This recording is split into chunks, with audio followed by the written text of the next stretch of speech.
অধ্যায় ৮ মানুষের পাপের প্রায়শ্চিত্ত। রাজাদের রাজা আর প্রভুদের প্রভু মানুষ সৃষ্টি করেছিলেন, অথচ সেই মানুষেরই পাপের বোঝা নিজের ওপর তুলে নিয়েছিলেন। কাঁটার মুকুট তাঁর মাথায় চেপে বসিয়ে দেওয়া হয়েছিল।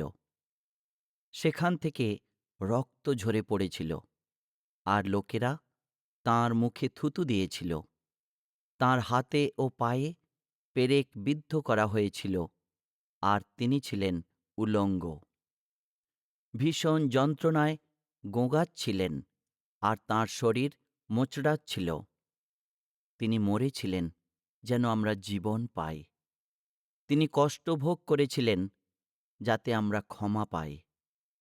তাঁর ক্ষতস্থানের জন্যই আমরা সুস্থ হয়েছি। সেই জন্যই খ্রিস্ট বিশ্বাসীরা তাদের রাজাকে ভালোবাসে। এ জগতে পাপের এই ভয়াবহ সমস্যা মেটানোর আর অন্য কোনো উপায় নেই। পবিত্র বাইবেল আমাদের বলে, স্বর্গে ঢোকার দরজা সরু, খুব অল্প কজনই সেটা খুঁজে পায়। শেষ ভোজ।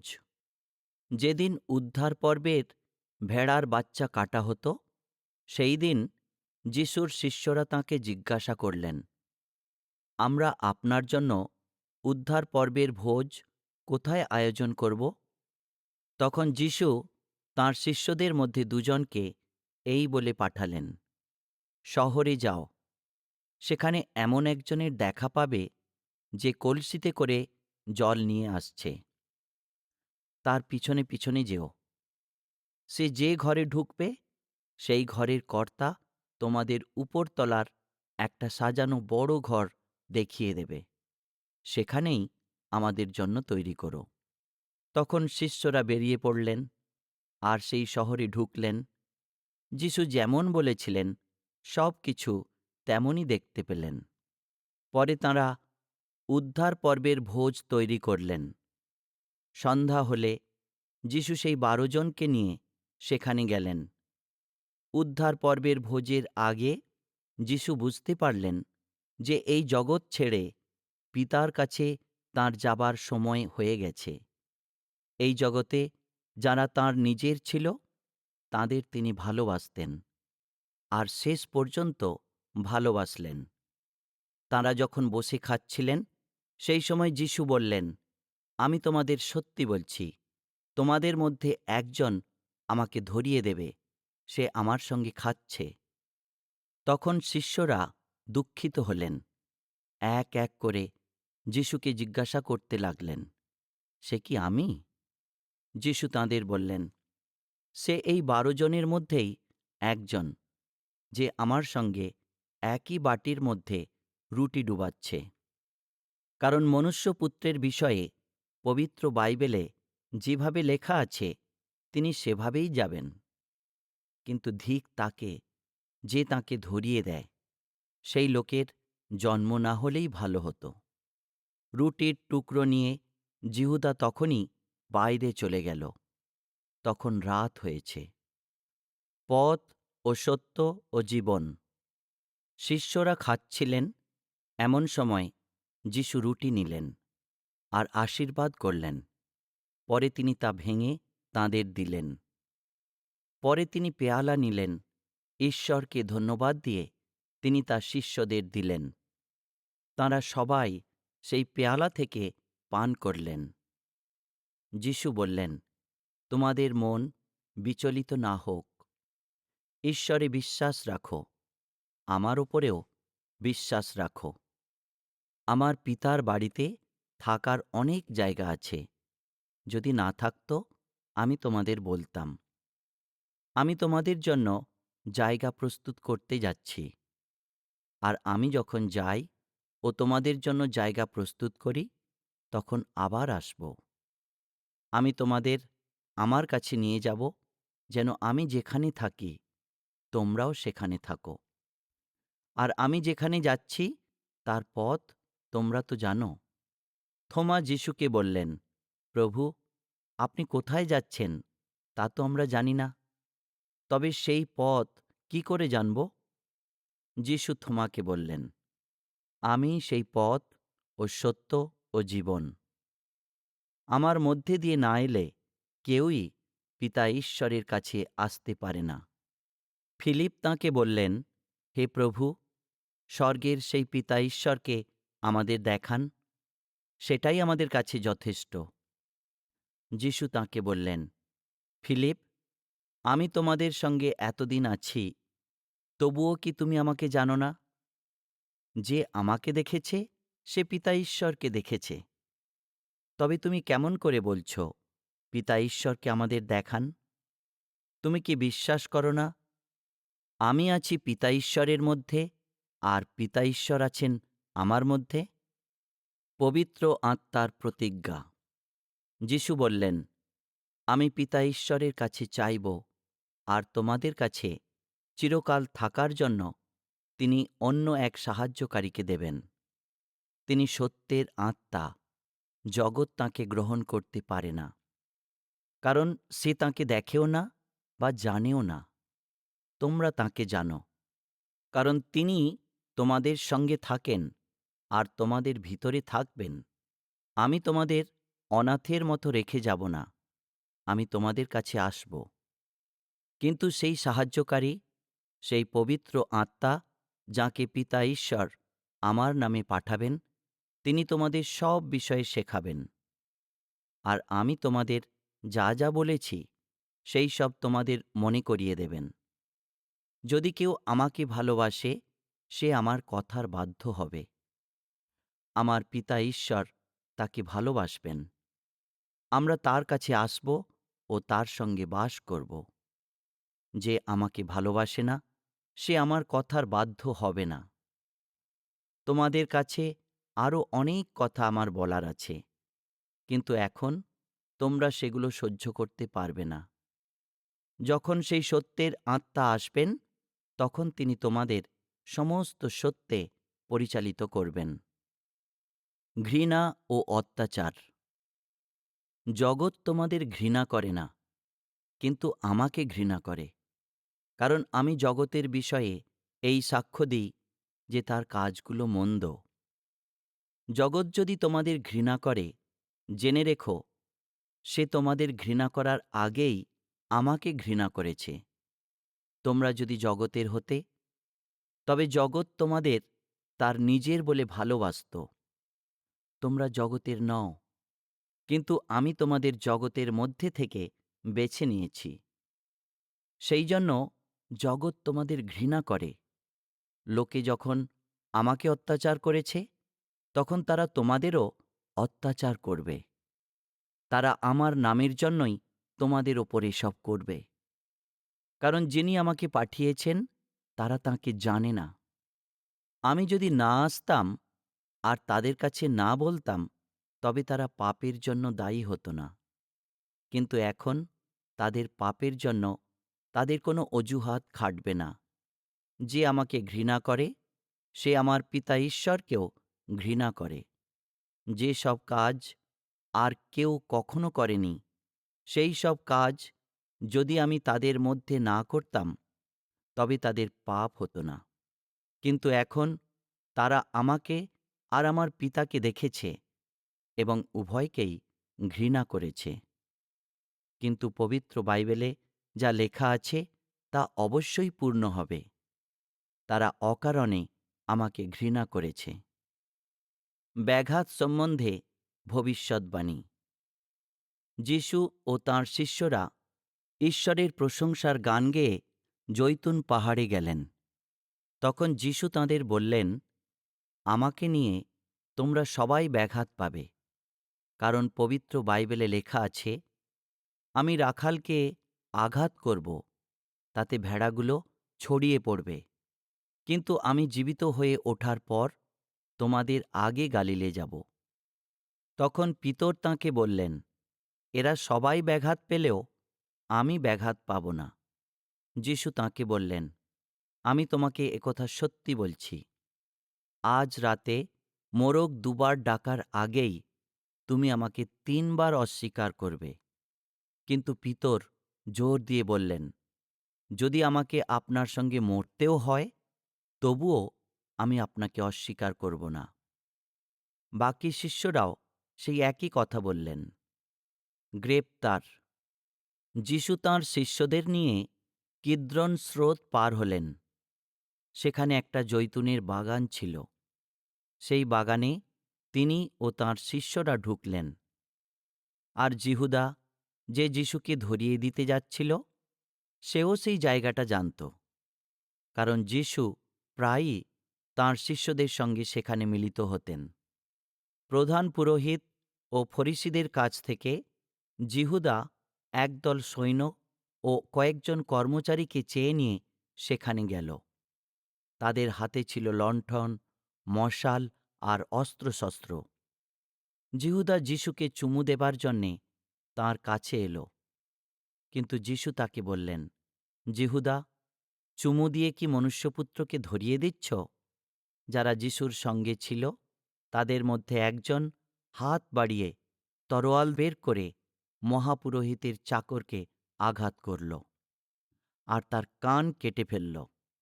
তখন যিশু তাকে বললেন, তোমার তরোয়ালটা খাপে রাখো, কেননা যারা তরোয়াল ধরে তারা তরোয়ালেই বিনষ্ট হবে। আর তুমি কি মনে করো যে আমি পিতা ঈশ্বরের কাছে অনুরোধ করলে তিনি এখনই আমাকে 12 বাহিনীরও বেশি স্বর্গদূত পাঠিয়ে দেবেন না? কিন্তু তাহলে পবিত্র বাইবেলের কথা কিভাবে পূর্ণ হবে? তাই এরকমই হওয়া দরকার। তিনি লোকটার কান ছুঁয়ে তাকে ভালো করে দিলেন। সেই সময় যিশু লোকেদের বললেন, আমি কি ডাকাত যে তোমরা লাঠি ও তরোয়াল নিয়ে আমাকে ধরতে এসেছ? প্রতিদিন আমি উপাসনা ঘরে বসে শিক্ষা দিতাম, কিন্তু তোমরা তো আমাকে ধরনি। কিন্তু এসব ঘটল যাতে পবিত্র বাইবেলের ভবিষ্যদ্বক্তারা যা লিখেছেন তা পূর্ণ হয়। তখন শিষ্যরা সবাই যিশুকে ছেড়ে পালিয়ে গেলেন। মহাসভায় যিশুর বিচার। যারা যিশুকে ধরেছিল তারা তাঁকে মহাপুরোহিত কায়াফার কাছে নিয়ে গেল। সেখানে ধর্মশিক্ষকেরা ও বৃদ্ধ নেতারা জড়ো হয়েছিল। পিতর দূর থেকে মহাপুরোহিতের উঠোন পর্যন্ত তাঁকে অনুসরণ করছিলেন। তারপর শেষে কি হয় তা দেখার জন্য ভিতরে গিয়ে পাহারাদারদের সঙ্গে বসলেন। প্রধান পুরোহিতেরা ও পুরো মহাসভা যিশুর বিরুদ্ধে মিথ্যা সাক্ষীর খোঁজ করছিলেন, যাতে তাঁরা তাঁকে মেরে ফেলতে পারেন। যদিও অনেক মিথ্যা সাক্ষী এগিয়ে এলো, কিন্তু উপযুক্ত কাউকে তাঁরা পেলেন না। শেষে দুজন এগিয়ে এসে বলল, এই লোকটা বলেছিল, আমি ঈশ্বরের উপাসনাঘর ধ্বংস করে দিতে পারি, আর 3 দিনের মধ্যে তা আবার তৈরি করে দিতে পারি।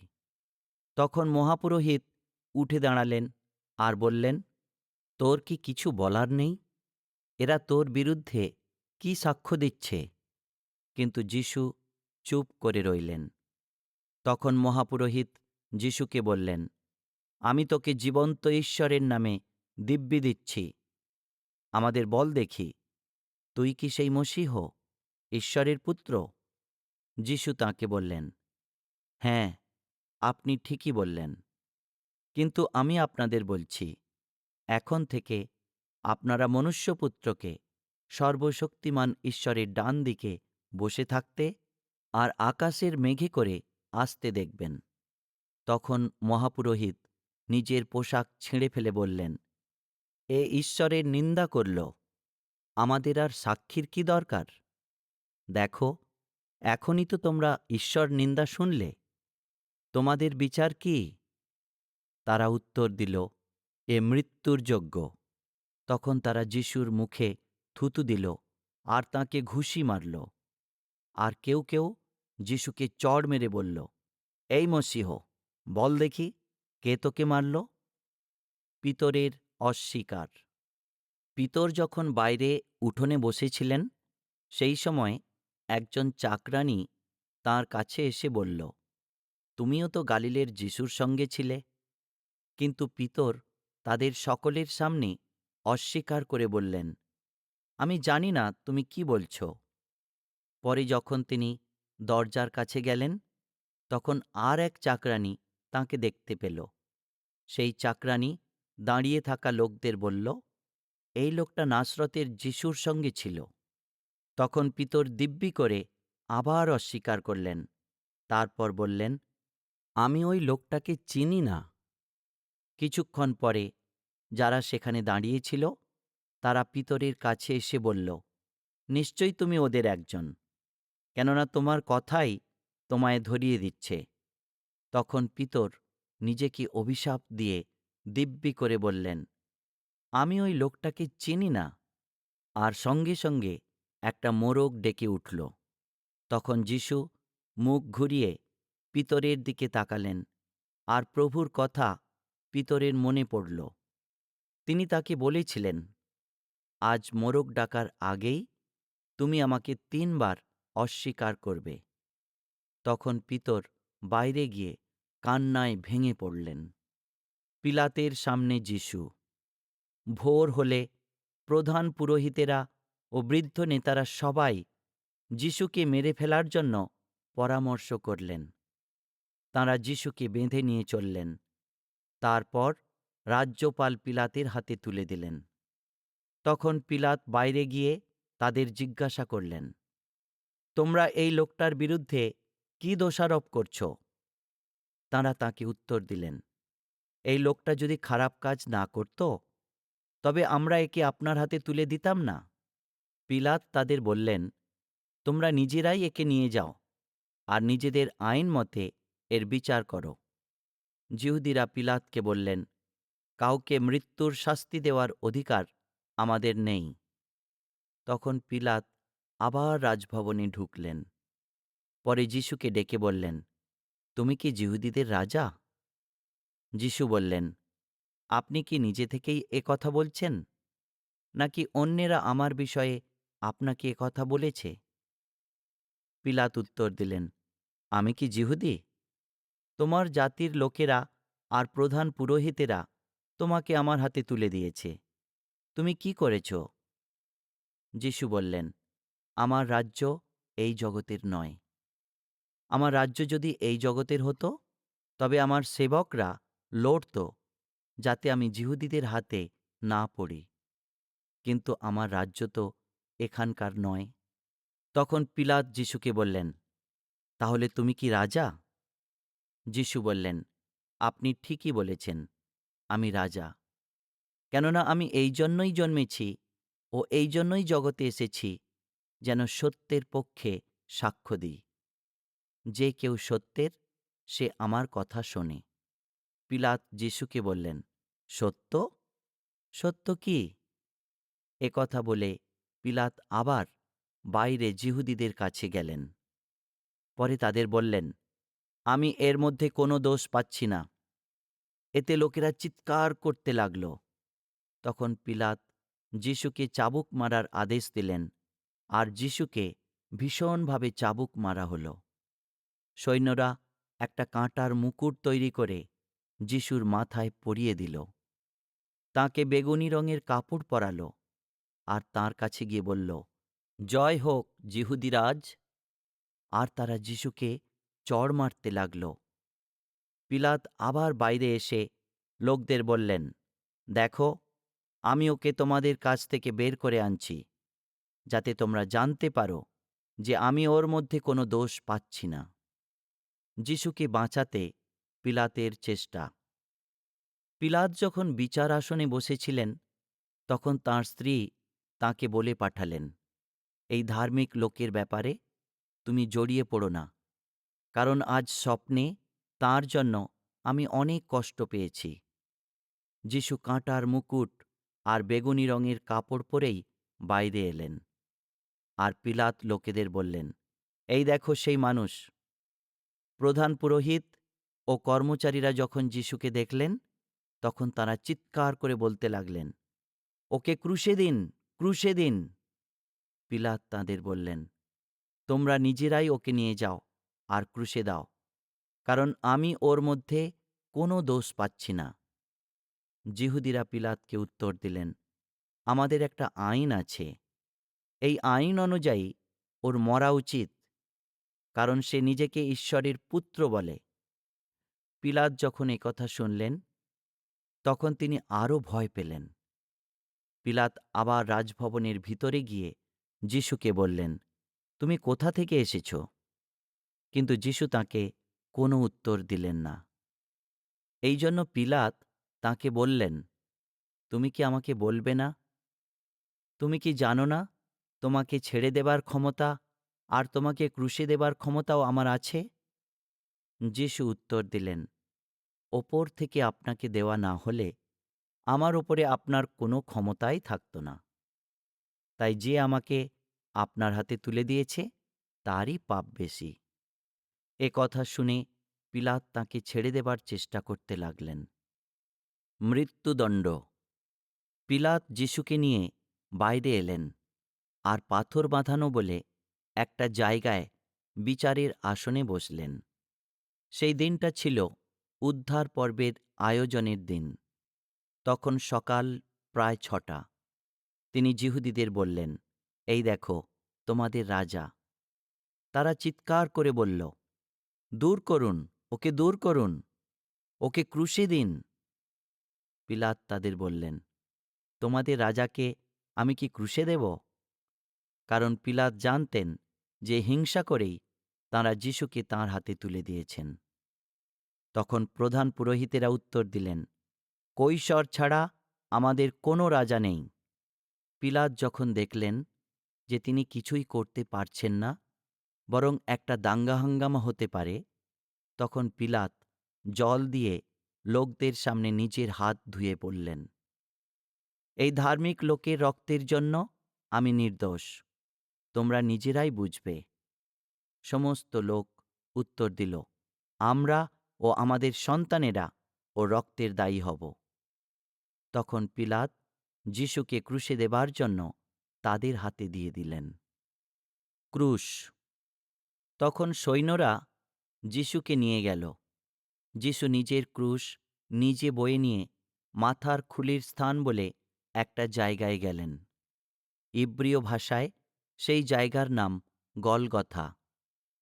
সেখানে তারা যিশুকে ক্রুশে দিল। যিশুর সঙ্গে আরও দুজনকে দিল, দুপাশে দুজনকে ও মাঝখানে যিশুকে। পিলাত এক দোষনামা লিখে ক্রুশে লাগিয়ে দিলেন। তাতে লেখা ছিল, নাসরতের যিশু, যিহুদিদের রাজা।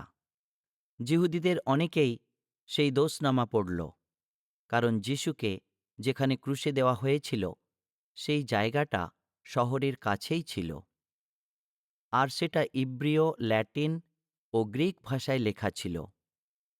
তখন যিহুদিদের প্রধান পুরোহিতরা পিলাতের কাছে গিয়ে বললেন, দোষনামায় যিহুদিদের রাজা কথাটি লিখবেন না, বরং লিখুন, এ লোকটা বলতো আমি যিহুদিদের রাজা। পিলাত বললেন, আমি যা লিখেছি তা লিখেছি। তখন যিশু বললেন, হে পিতা, এদের ক্ষমা করো, কারণ এরা জানে না এরা কি করছে। তখন সৈন্যরা যিশুর কাপড়গুলো ভাগ করার জন্য ভাগ্য পরীক্ষা করল। পথ দিয়ে যারা যাচ্ছিল তারা মাথা নেড়ে যিশুকে ঠাট্টা করল, বলল, কি রে, তুই না উপাসনাঘর ধ্বংস করে 3 দিনের মধ্যে তা আবার তৈরি করতে পারিস? তাহলে নিজেকে রক্ষা কর, ক্রুশ থেকে নেমে আয়। সেভাবে প্রধান পুরোহিতেরা ও ধর্মশিক্ষকেরা একসঙ্গে যিশুকে ঠাট্টা করে বললেন, ও অন্যদের রক্ষা করত, কিন্তু নিজেকে রক্ষা করতে পারে না। ও তো মশীহ, ইসরায়েলের রাজা। এখন ক্রুশ থেকে নেমে আসুক, যাতে আমরা দেখে বিশ্বাস করি। সৈন্যরাও যিশুকে ঠাট্টা করে বলল, তুই যদি যিহুদিদের রাজা হোস, তবে নিজেকে রক্ষা কর। ক্রুশবিদ্ধ ডাকাত। যে অপরাধীদের যিশুর দুপাশে ক্রুশে টাঙানো হয়েছিল, তাদের মধ্যে একজন যিশুকে অপমান করে বলল, তুই না সেই মশীহ, নিজেকে আর আমাদের বাঁচা। কিন্তু অন্যজন তাকে বকুনি দিয়ে বলল, তুই কি ঈশ্বরকে ভয় করিস না? কেননা তুই তো একই শাস্তি পাচ্ছিস। আমাদের ন্যায্য বিচার হয়েছে, কারণ আমরা নিজেদের কাজের উপযুক্ত ফল পাচ্ছি, কিন্তু ইনি তো কোনো দোষ করেননি। তারপর সে বলল, যিশু, আপনি যখন নিজের রাজ্যে আসবেন, তখন আমাকে মনে করবেন। যিশু তাকে বললেন, আমি তোমাকে সত্যি বলছি, তুমি আজকেই আমার সঙ্গে স্বর্গে উপস্থিত হবে। যিশুর মৃত্যু। সেই দিন দুপুর 12টা থেকে বিকেল 3টে পর্যন্ত সমস্ত দেশ অন্ধকার হয়ে রইল। প্রায় 3টের সময় যিশু জোরে চিৎকার করে বললেন, এলি এলি লামা সবক্তানি, অর্থাৎ ঈশ্বর আমার, কেন তুমি আমাকে পরিত্যাগ করেছ? যারা সেখানে দাঁড়িয়েছিল তাদের মধ্যে কয়েকজন সে কথা শুনে বলল, এই লোকটা এলিয়কে ডাকছে। যিশু আবার জোরে চিৎকার করে বললেন, সমাপ্ত হল। তারপর তিনি মাথা নিচু করে নিজের আত্মা সমর্পণ করলেন। আর দেখো, উপাসনা ঘরের পর্দাটা ওপর থেকে নিচে পর্যন্ত চিরে দুভাগ হয়ে গেল। আর ভূমিকম্প হল ও বড় বড় পাথর ফেটে গেল। শতপতি ও তার সঙ্গে যারা যিশুকে পাহারা দিচ্ছিল, তখন ভূমিকম্প ও আর যা যা ঘটছিল তা দেখল। তখন তারা ভীষণ ভয় পেয়ে গেল। তারা বলল, সত্যিই ইনি ঈশ্বরের পুত্র ছিলেন। সেখানে অনেক স্ত্রীলোকরাও ছিলেন, যারা দূর থেকে দেখছিলেন। তাঁরা যিশুর সেবা করতে করতে গালিল থেকে তাঁর পিছনে পিছনে এসেছিলেন। তাঁদের মধ্যে ছিলেন মগদলিনী মরিয়ম, যাকব ও যোসেফের মা মরিয়ম, আর সিবদিয়ের ছেলেদের মা। যিশুর সমাধি। সন্ধ্যাবেলায় মহাসভার সম্মানীয় সদস্য অরিমাথিয়ার যোসেফ এলেন। তিনি নিজেও ঈশ্বরের রাজ্যের অপেক্ষা করছিলেন। তিনি সাহস করে পিলাতের কাছে গিয়ে যিশুর দেহটা চাইলেন। পিলাত কথা শুনে অবাক হলেন যে যিশু এরই মধ্যে মারা গেছেন। আর সেই শতপতিকে ডেকে জিজ্ঞাসা করলেন, যিশু এরই মধ্যে মারা গেছেন কি না। পরে শতপতির কাছে জেনে পিলাত যোসেফকে মৃতদেহটা দিলেন। আর যোসেফ একটা কাপড় কিনে আনলেন। যিশুর মৃতদেহটা নামিয়ে সেই কাপড়ে জড়ালেন, আর দেহটাকে পাহাড়ে কাটা একটা কবরে রাখলেন। তারপর তিনি কবরের মুখে একটা পাথর গড়িয়ে দিলেন। দেহটাকে কোথায় রাখা হলো তা মগদলিনী মরিয়ম ও যোশির মা মরিয়ম দেখলেন। রোমীয় পাহারাদার। পরের দিন প্রধান পুরোহিতেরা ও ফরিসিরা পিলাতের সামনে জড়ো হয়ে বললেন, মহাশয়, আমাদের মনে পড়ছে সেই ঠগটা বেঁচে থাকতে বলেছিল, আমি 3 দিনের দিন জীবিত হয়ে উঠব। সেই জন্য 3য় দিন পর্যন্ত কবরটা রক্ষা করার আদেশ দিন। তা না হলে তার শিষ্যরা গিয়ে তার দেহটা চুরি করে নিয়ে যাবে, আর লোকেদের কাছে বলবে তিনি মৃত্যু থেকে জীবিত হয়ে উঠেছেন। তাহলে প্রথম ছলনার থেকে শেষ ছলনাটা আরও খারাপ হবে। তখন পিলাত তাঁদের বললেন, তোমাদের কাছে পাহারাদার আছে, তোমরাই গিয়ে রক্ষা করার ব্যবস্থা করো। তখন তাঁরা পাথরে শিলমোহর দিয়ে কবরের সামনে পাহারাদার বসিয়ে দিলেন।